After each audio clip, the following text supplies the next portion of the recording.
Have you ever been so sure of something, only to realize you were completely wrong? That was my marriage. I thought we had it all: love, trust, a future. But sometimes, the cracks are there long before you notice them. By the time I did, it was already too late. I remember our wedding day like it was yesterday. She walked down the aisle, her smile brighter than the sun. At that moment, I wasn't just happy, I was certain. Certain we'd grow old together, that no storm could ever shake what we had. I thought I'd found my forever. But forever? Well, it's not as long as you think. At first, I told myself it was just life getting in the way. Work stress, long days, maybe even just a little distance that comes after years together. But then the little things started piling up. She was emotionally distant, and I don't know why. Her goodnight kisses felt different. Less about love, more about routine. And the worst part? I convinced myself I was imagining it, that I was the problem.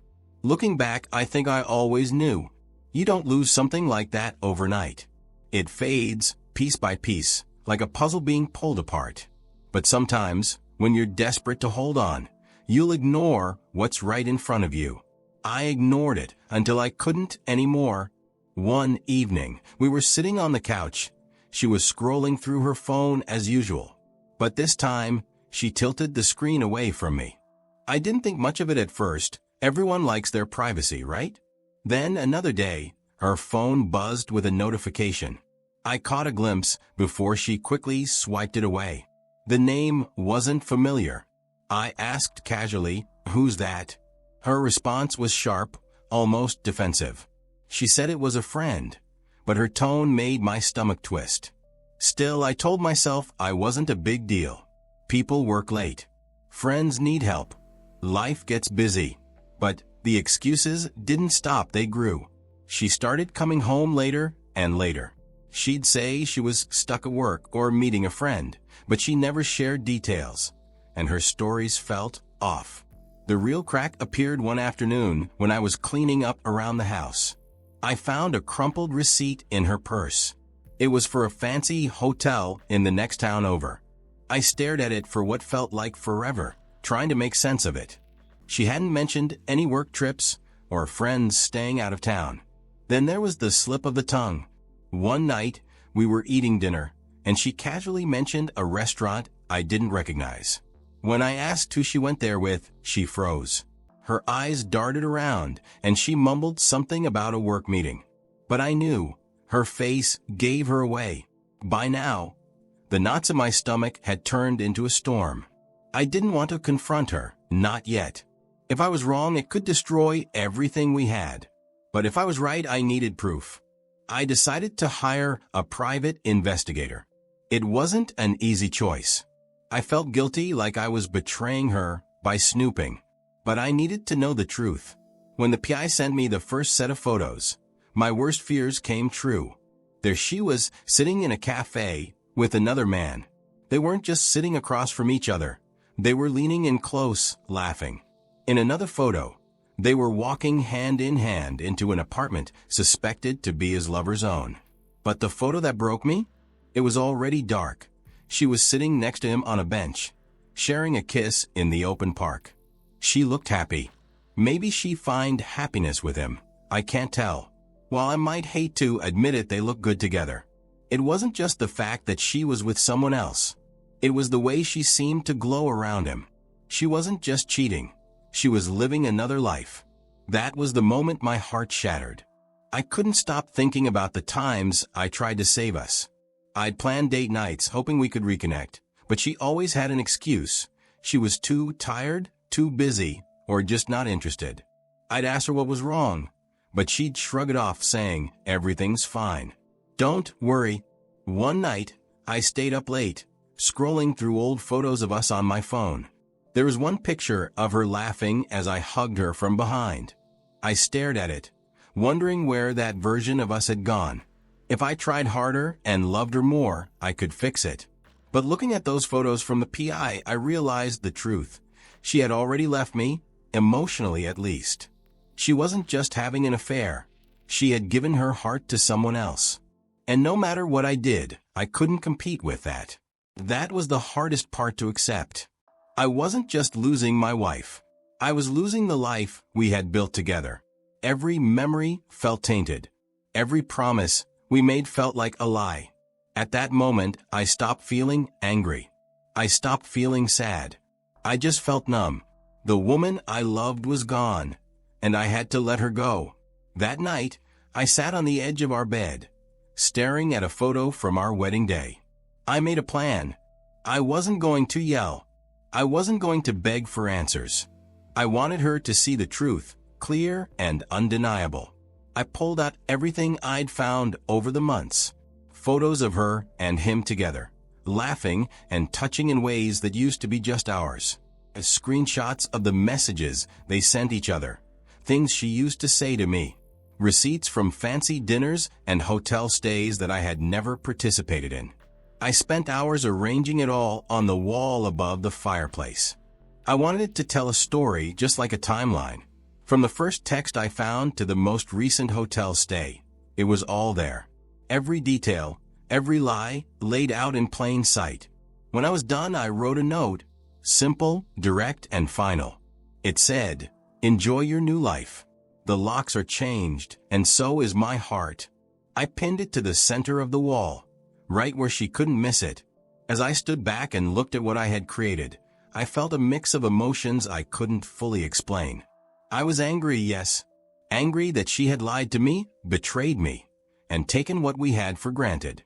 But there was also this deep sadness, like mourning the death of someone I loved even though they were still alive. Still, there was something else too.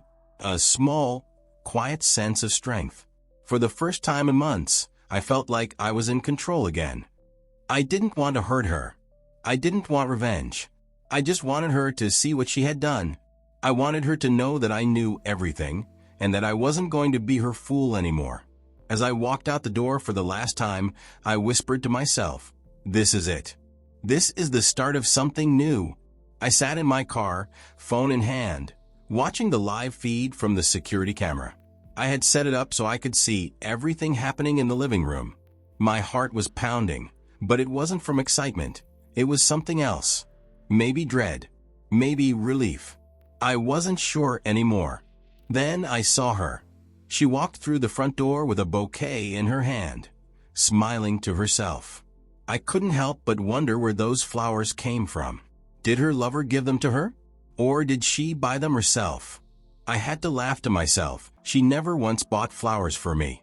She stood in the entryway for a moment, as if she was thinking about what to do next. Maybe she was rehearsing her lines, the ones she would use to cover up another night of lies. But then, she turned toward the living room. That's when it hit her. She froze, her eyes locking onto the wall.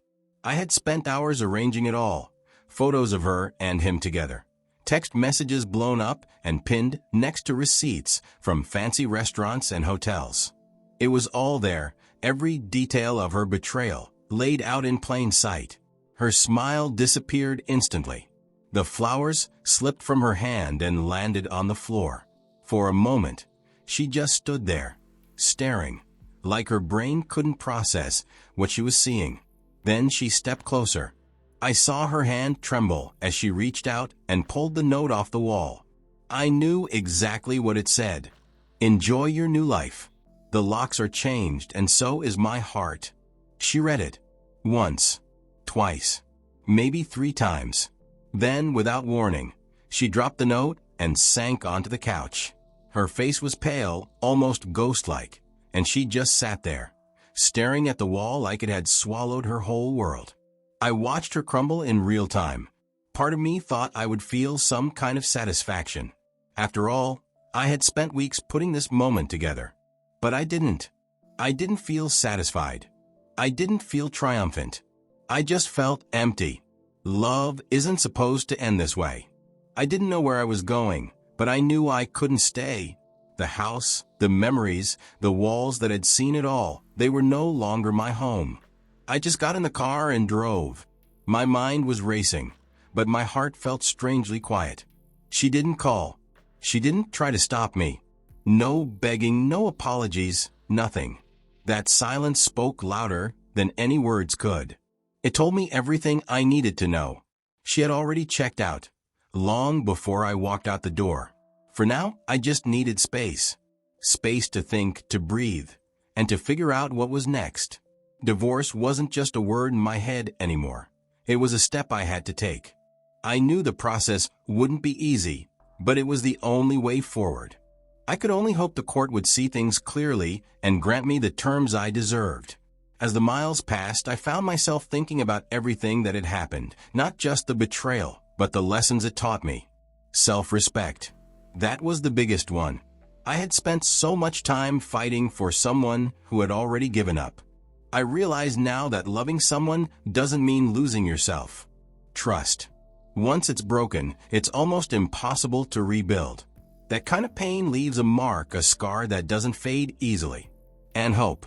Even in all the mess, I had to believe that one day I'd find peace. Maybe even happiness again. I gave her my heart and she broke it. But that doesn't mean I can't rebuild. Sometimes, starting over is the only way to move forward. If you're watching this, I need you to listen carefully. I didn't share this story to make anyone feel sorry for me. I'm sharing it because I want you to think about what you'd do if you were in my shoes.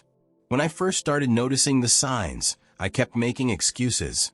I told myself I was imagining things, that I was overthinking. But deep down I knew something wasn't right. And the hardest part wasn't finding out the truth. The hardest part was deciding what to do next. Here's the thing. If someone is betraying your trust, you have two choices.